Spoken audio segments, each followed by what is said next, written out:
Hey everybody, welcome back to the channel. Nice to see you again. In today's video I wanted to talk a little bit about something I get asked about often and break out the brightest t-shirt in the world again that you all loved so much. The real topic of the video is feeding your discus fish. It's a question I get asked all the time, and until very recently I've been pointing everyone a video that I made about the subject about 3 years ago. And I re-watched it recently and thought, oh my god, why am I sending people there? Not that it was bad advice, it was just very bad delivery of the advice. So I thought I'd make a bit of a refreshed video. I have changed some of my ideas and I'm using some different foods, so I could give you a bit of an update and then let me know in the comments what you're feeding and what you think about the things that I'm going to show you. So we can't have a video about discus and discus feeding without mentioning beef heart. If you're on any internet forums on the subject, it'll come up. People are divided on their opinions about whether it's terrible, whether it's great, or whether it's in between.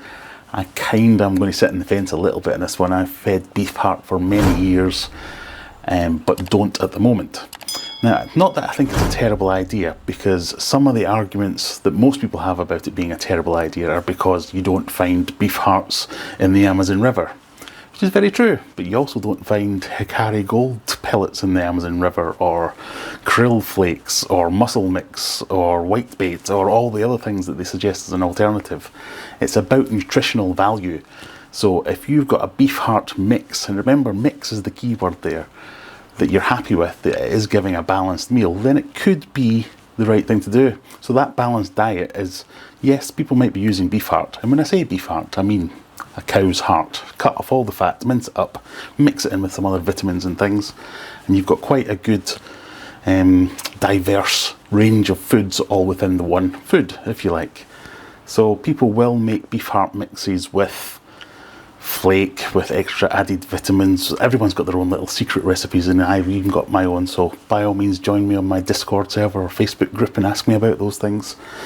But recently I had switched across to pork heart, pig's heart, because it was a little bit less fatty, and then switched to a fish heart mix. Nothing to do with fish hearts, just using fish instead of beef or pork hearts. And they worked really well for me.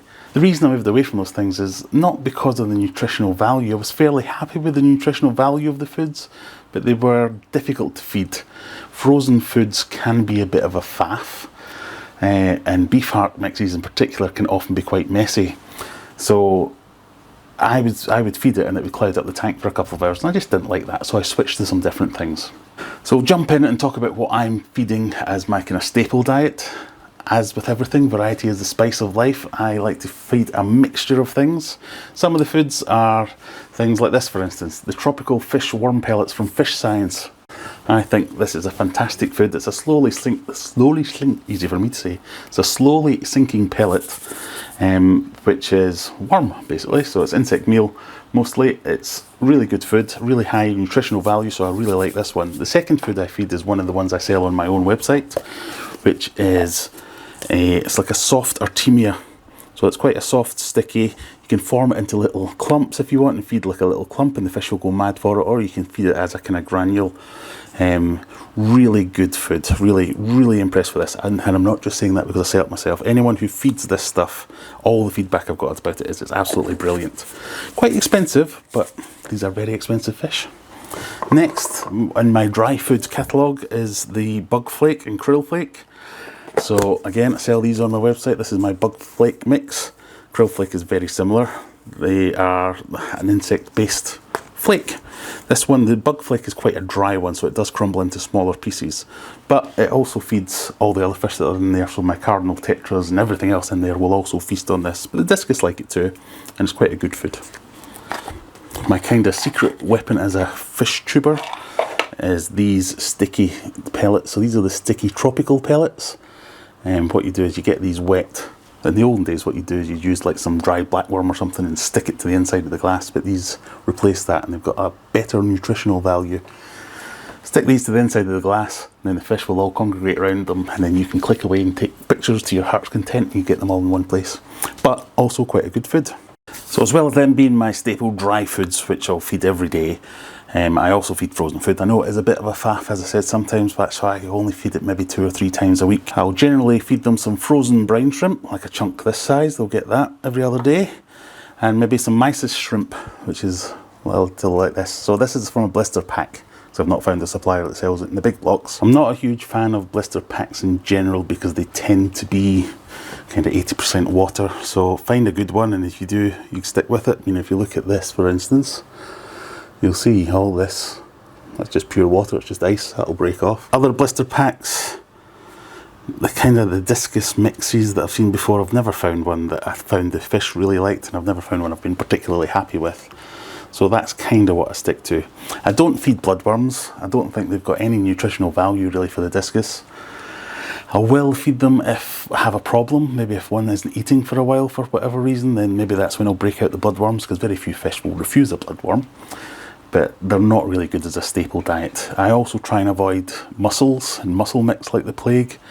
I know there are a couple of groups out there that do promote the use of mussel mix, but I would steer well clear of it and all the problems that thiaminase brings with it. It's just, it's not good for them, let's leave it at that, and not enrage everyone completely. So that's kind of where I'll sit. I guess the next thing to look at is how much to feed and how often to feed. So now most of my fish have grown up, they're all adults, they're getting on there. I will aim to feed twice a day. That might surprise some people because a lot of people are into their rest days and all that kind of stuff, but no, they get fed every day and they get fed twice a day. Generally twice a day, sometimes 3 times a day. The Discus are big fish comparatively, compared to a lot of the smaller tropical community fish that you might see around. They consume a lot and they poop a lot, so we'll talk about that in other videos, but yes, they consume a lot. As they're younger, the way to go is to do lots of feeds, so there might be 4, 5, 6 times a day that I'd be feeding young fry and juveniles that I'm trying to grow on. Small amounts, but regularly. The bigger fish, they can take big amounts. I'll just drop in a handful of flakes or a handful of food or whatever it might be. So for instance, this, so I've got a fairly decent sized chunk of frozen brine shrimp here and 1 cube of mysis shrimp. That's not really anything to worry about, so I'd quite happily just chuck that in. With the frozen food, I don't even really defrost it or anything, just chuck it in. The water's nearly 30 degrees, it's going to defrost in no time at all, and the fish do go for it. Some advice is to feed as much as your fish will eat within 10 minutes and then hoover up the excess. Again, controversial as it might be, but I go the other way. I'll quite happily leave my food in there for an hour or more.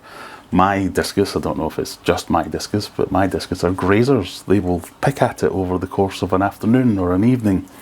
Obviously, if it's still there the next morning or something, I'll get it out, and there's usually a problem if that's the case. But yeah, I'm happy to leave it in there as long as it's not going to foul the water if it's been in there for days or anything like that. So I don't necessarily hold truck with that piece of advice. But again, each to their own. If your Discus are different, do what works for you. I do like to use auto feeders, so I use this type of auto feeder when I'm at home, just because it will regularly drop in a load, especially with younger fish. So it'll feed them every couple of hours, it will drop in a little bit and it keeps them going.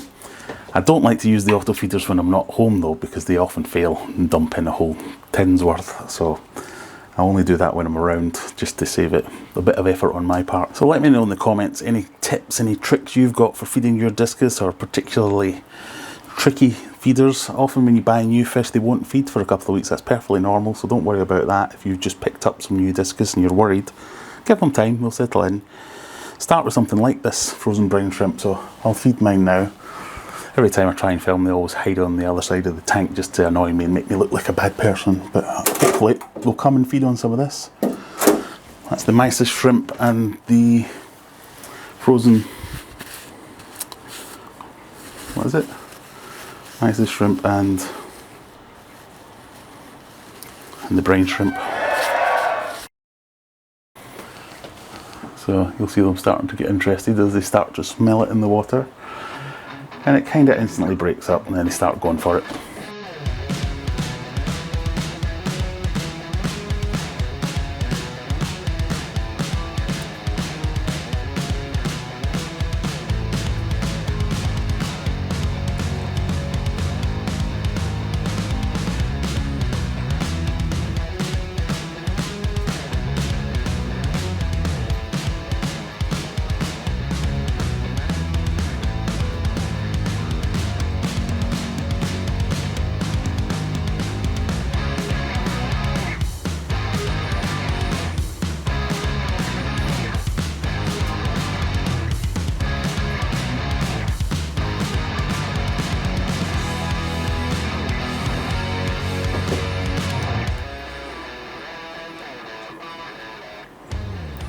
So as you can see, this kind of scattergun approach to feeding means everyone comes out to have a bit of a feed, and you get to see everyone. Look how awesome that guy is. This is my black ghost knife fish. He's about 1 foot long now, and a massive idiot. He's just a big dumb, crashes about ruining my aquascapes, but I love him.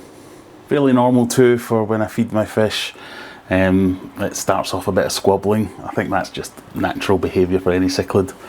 Discus are a cichlid. A lot of the time I will feed them just before shooting a video so they get a bit active, because they spend a lot of time just floating in air, so it's nice to see them shooting about the tank and fighting with each other for some food.